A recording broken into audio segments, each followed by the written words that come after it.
Not much room to garden? The Johnsons have the answers.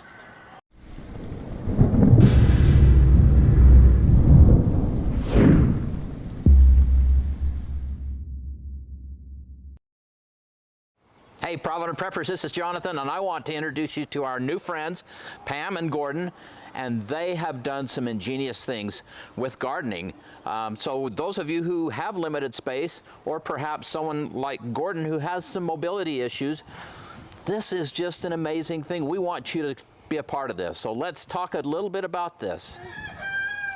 So Pam and Gordon, what you've done here is just truly amazing. So tell us a little bit about kind of the overall picture of what you're doing here and how it works, and just whatever will motivate our audience to see that they too can get this done.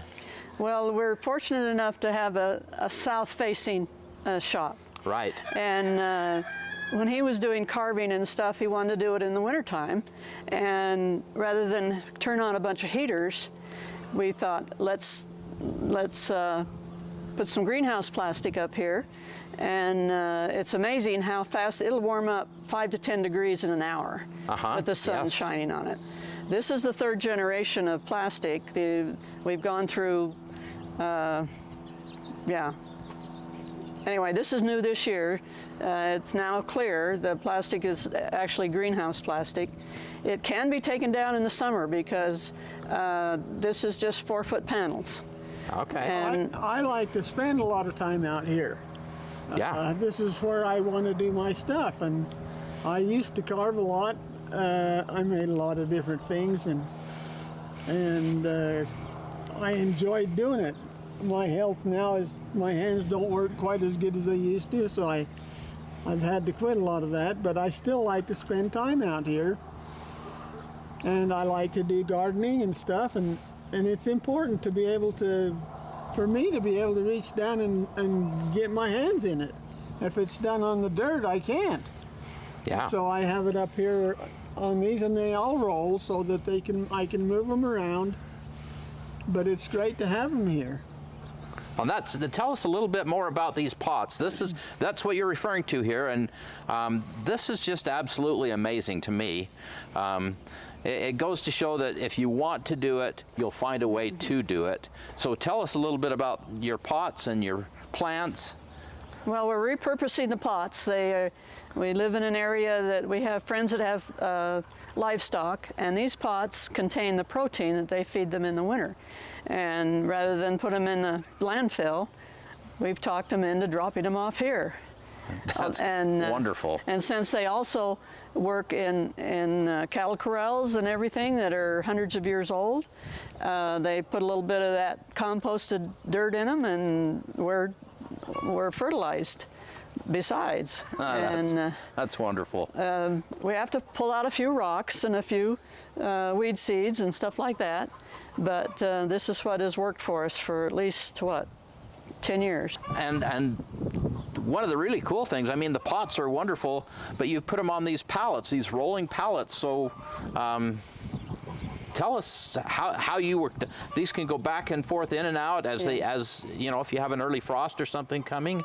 Tell us. Yeah, you know, if you plant your tomatoes out and the news says we're going to have hard frost tonight before May, or whatever, you can just come and move it inside wherever. We could move them in the garage. We could keep them from freezing rather than having to go out and cover them.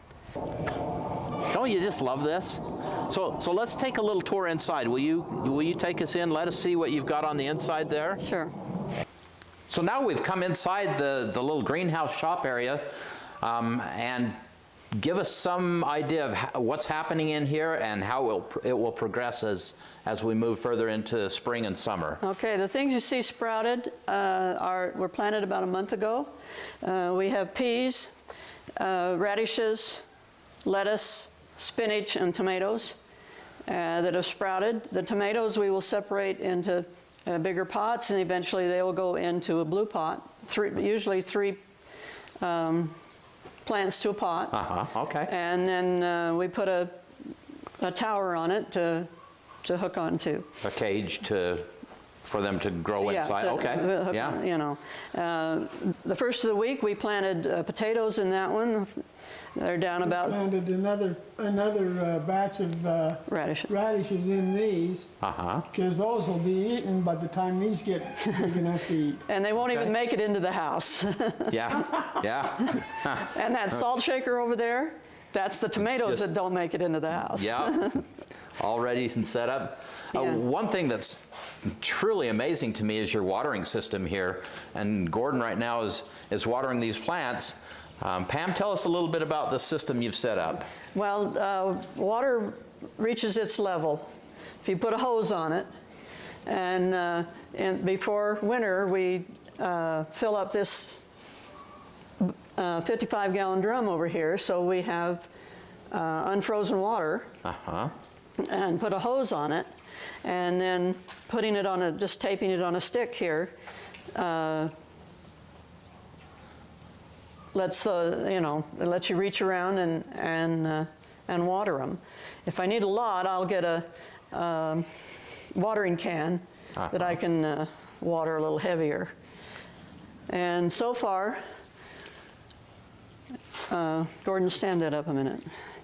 So you can see what the water level in your barrel is. Since water reaches its own thing, okay, the water level is Right there.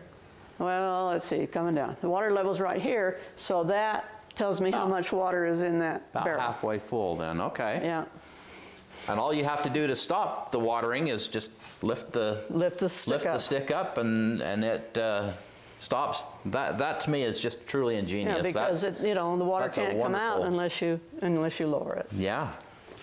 All right, this is the pot that's on the 3-inch wheels. It's very easy to move. And sometimes it'll move where you don't want it to move.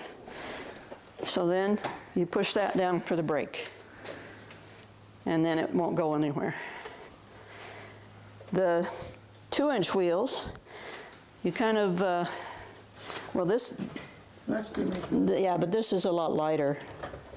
So you have to push it a little harder to get it to move around. This is peas, and they'll grow up like this, and they'll fall over. So we put a little frame in here made from repurposed stuff, and peas will glom onto anything. One thing about peas, they need to be different than green, so they're easier to find. The plants will start leaning towards the sun, and they need to be rotated. So turn it around, and they have to do their own thing to come back to the sun. On these, I like to plant tomatoes, and there's three tomatoes in there, but you'll notice at the bottom, I've got a hole in the bottom so that the water will drain out. You can't have water in with them because it needs to drain out. It'll kill them if you don't. And so whenever I get anything like that, you have to have a way for it to drain so that the water will drain out. And what about the big blue pots? Same thing. They have to have drain too. They've got holes underneath. I've taken There's some down.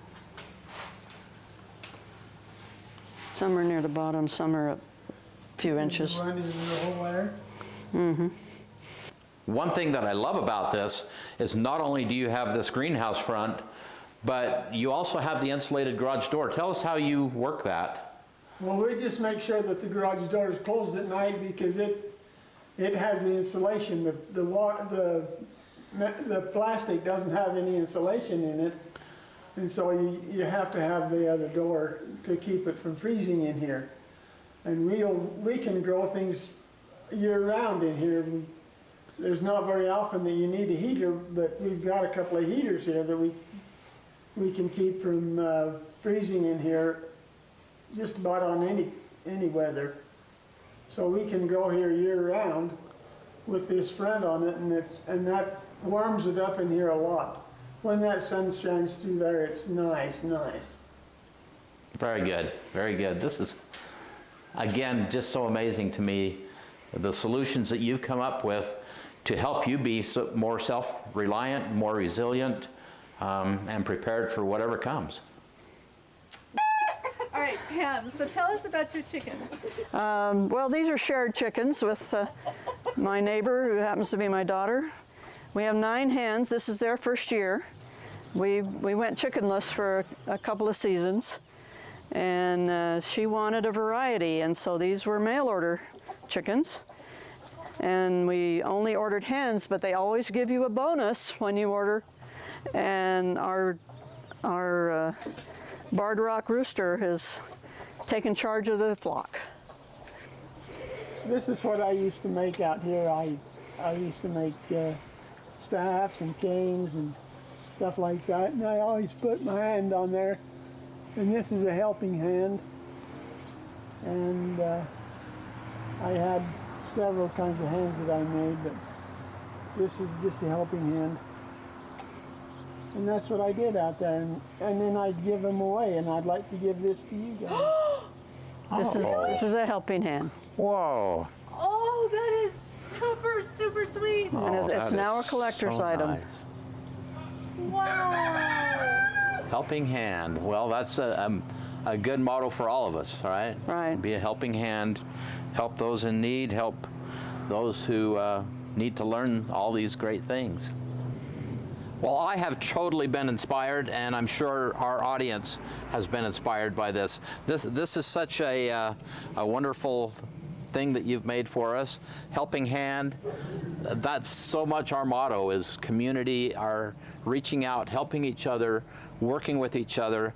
And this has just been so wonderful to see that in spite of whatever limitations you have, whether it's space or mobility or whatever it is, you find a way to get the job done. You take whatever resources you can get and you put them to work and you build something amazing. And that's what you've done here. So thank you, Pam. Thank you, Gordon. Well, you're sure welcome. And I'll tell you, where there's a will, there's a way. And it's important that you keep busy and do stuff, because that's what keeps you alive. And I've enjoyed my later years because I've been able to come out here into my shop and do things and to be able to help others in that respect. And it's something that I'll always cherish. Well, I think we can truly say that you are part of the solution. And that's what we ask our audience to do. So thank you. Thank you all for being part of the solution.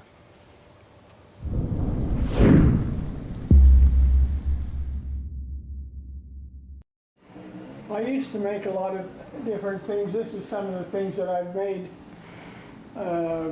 during my life. And I've made a lot of hands.